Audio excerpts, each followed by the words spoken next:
Welcome back to an episode of Let's Build Twitter. We're on episode 74, and in this episode we continue the work on our register next button component, starting up by setting up the logic to handle the next logic of step 4. Step 4 requires a valid phone number, so to check that we have to set up a new property inside the RegisterSlice and update that property with the use effect instead of register step 4 component. Once we got that squared away, we could determine when to set the button to active and set up the dispatch method to send the phone number to the backend. Then we moved on to working on getting the next button working for the verification code step. Once again, the component had state information that the button needed, so we had to add a new property inside the RegisterSlice and set up a dispatcher inside of register step 5 component to update that new property. Once we had access from the code inside the register next button, we set up the active and disabled variables along with setting up a method to send the dispatch to send the code to the backend. As always, I'm Ethan, the Koder, and let's hop straight into development. And now we can do step number 4, which is add a phone number. So again, we'll just add a new case 4, and we'll go into register form 4 after we clean this up, so we no longer need all of this. And that's good.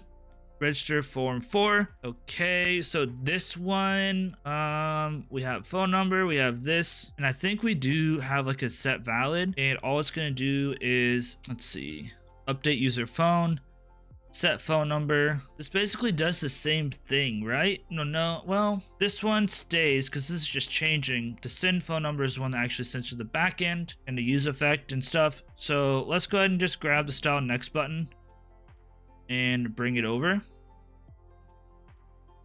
So go into the register next button. In case 4, we're going to return this guy. We have a register style next button.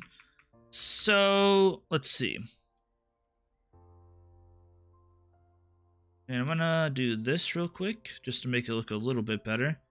And I probably need to update a couple other of these just to make it look prettier. So yeah, our send phone number is the one that actually dispatches the info. And let's see, I might as well do this. We have our update phone. Okay. So maybe in this one, we go ahead and again have a let active equal to, and this one we want to say, and I guess we could do the same thing.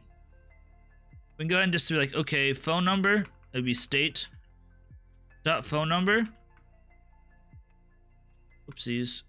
If there's a phone number and state dot valid phone. Ooh, we don't have a valid phone though. We only have state dot phone number. And let's see. So how do we determine whether it's valid? I'm guessing we have our country code, our change valid is true. So where are we determining? So if phone number, then we set that to there. So we might need a valid phone number inside of the, what does set valid phone number do? Set valid phone number is just this, and then validate phone. So we might need to go ahead and add a dispatch in here that has a update phone and so some stuff like that. So let's go ahead and go into the user slice. So, or not register slice, and let's add a field to here. So we have phone number. So I'm gonna also add a phone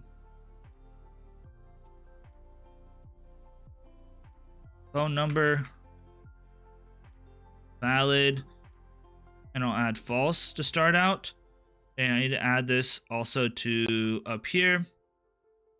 So phone number, valid, Boolean, right? And the only thing is that it's probably going to break for the time being because it's going to, well, I guess it says if there is a phone number, then we try to set the valid phone number, and it's going to be a little bit annoying adding it in, but it's fine. So whenever we say this, anytime we update the phone number, we should also go ahead and say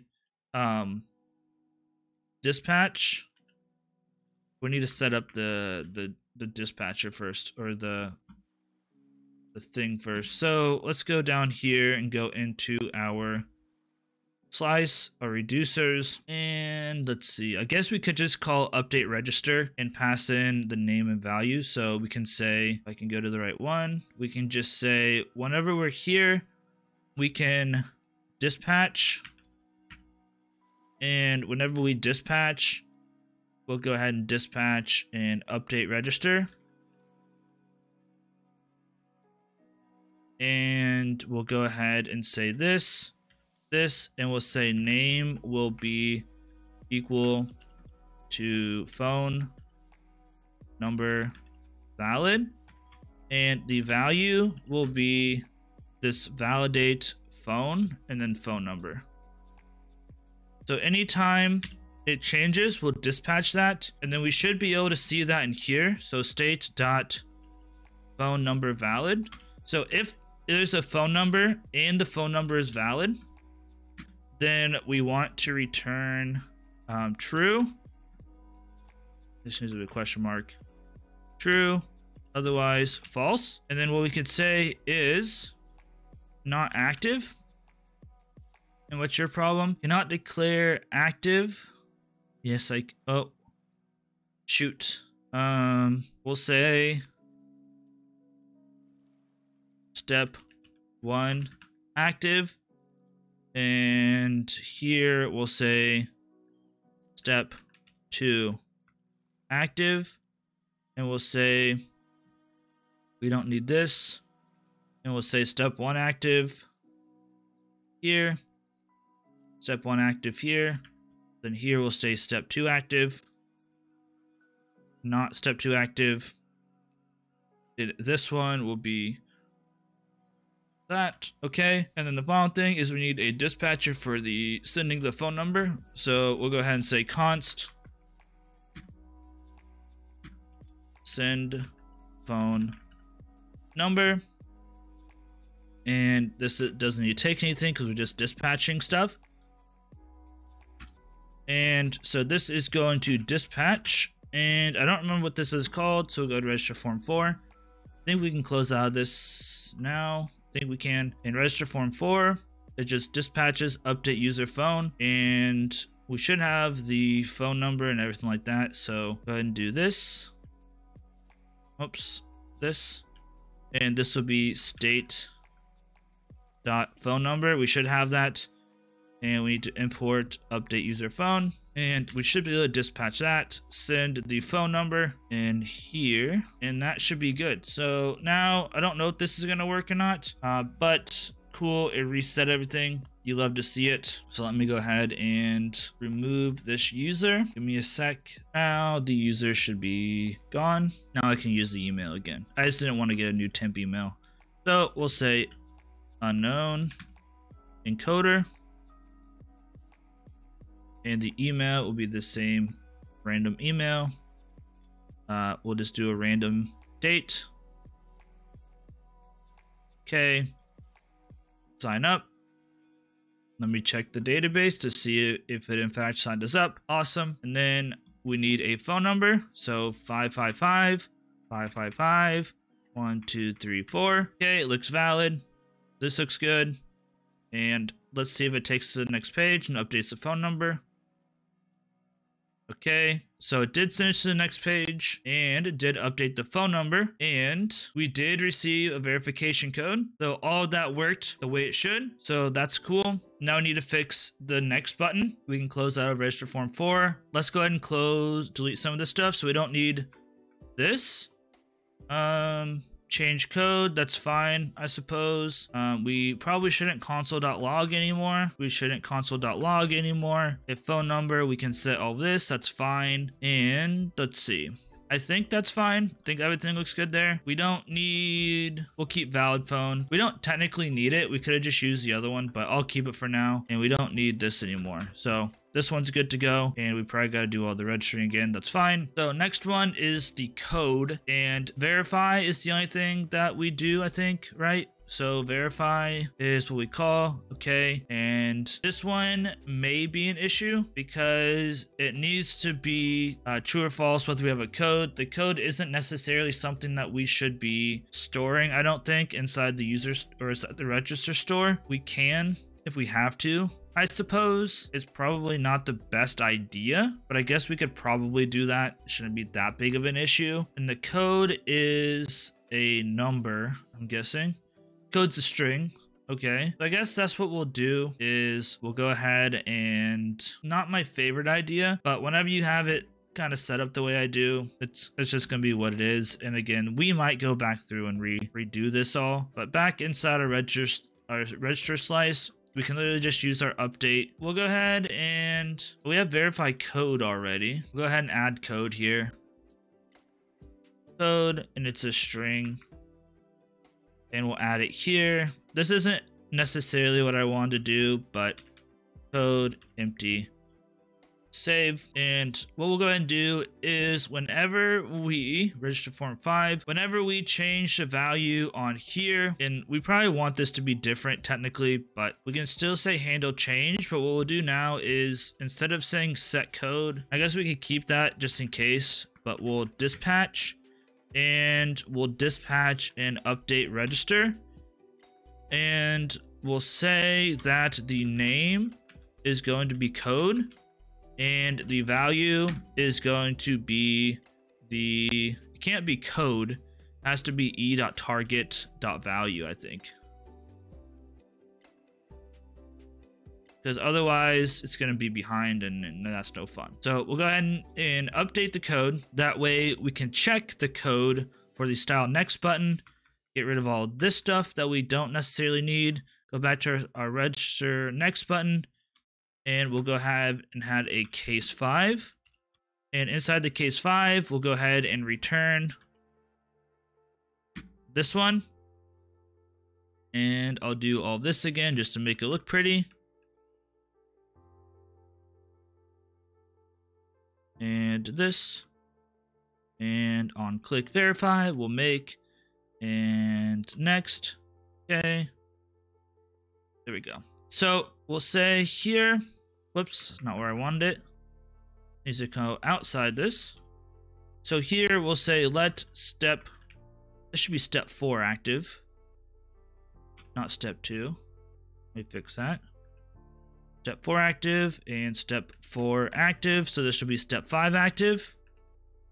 So step 5 active is going to be equal to, and let me double check. It just says whether there's a code or not. So if there's a code, it'll be active. So we'll just say code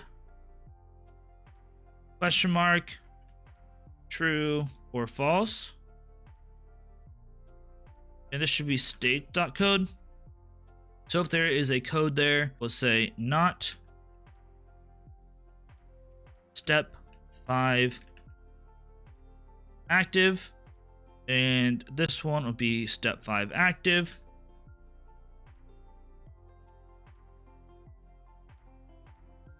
Right, and then this one, we need to make this verify method, and the verify method const verify. And I'm going to call this verify code or verify email. That's what it's doing. So verify email, and we'll have a dispatch. And this will be a dispatch of, we are dispatching, let's see, send verification. Okay, so we'll dispatch send verification with this encode being state.code. And we need to import this. Whoops. Okay, and this will be verify email. Save, okay. Now the question is, do we scuff everything? Yes, we did. So once again, I will delete stuff from here. Now it's user ID 4. So let me delete them real quick. We'll go ahead and upload unknown coder again. Unknown coder.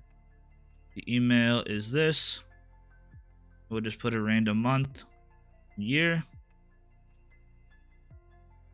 Is that, yeah, it's over 13. Okay, sign up.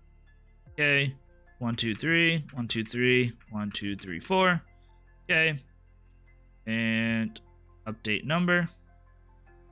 Okay, sent an email. This should probably be fixed. I think we want to have this up instead of centered, so I'll have to take a look at that. We got a new email for our new code. I think this is the newest one. Copy and paste our new code. Okay, it didn't update. 6. Okay, let's see. So, state.code, that should be fine. Let's see. We set the code, I think. Whenever we handle change, we dispatch update register with code in the value. Handle change. And inside of the register slice, we have our code. And we should be able to handle that change. Update register, yada, yada, yada. That should be fine. We're going to console.log. State.code. It's going to refresh and it's going to do all this stuff again. It's got code 3558076. If we, oops, I think I just hit the number. So everything's there as expected. I think I might have accidentally hit resend code and that's going to break everything. Our code is there. Yeah, and it sent us a new code. Whoops. So 7 and 5804973. So that should be unlocking it for us. So what is going on here? Let me double check. Not, oh, for some reason these are flipped. Active and not active. I don't know why those were flipped. Okay, now this is working as expected. I think we want to do this start. I think if we come back in here, yeah, I think it pushes it to the top. Yeah, it should be based off the top. So I'll fix that. But let's go ahead and try to update this. Okay, it looks like it worked. Let me see if the account is activated now inside of users. So enabled is true. And we have all this. Now we need a password, and this one should be fairly simple. Unfortunately, that's going to be it for today. If you guys enjoyed, please stick around for the next episode by hitting that subscribe button. You'll know exactly when it comes out, especially with that bell icon. If you did enjoy the content today, please sure to leave a thumbs up. If you did enjoy it, leave a thumbs down. Either way, it helps out with the algorithm all the same. And finally, if you have any suggestions or feedback for me, make sure you leave a comment down below. With that being said, I appreciate you all for watching. Stay tuned for the next episode. Peace out, guys, and I'll see you in the next one.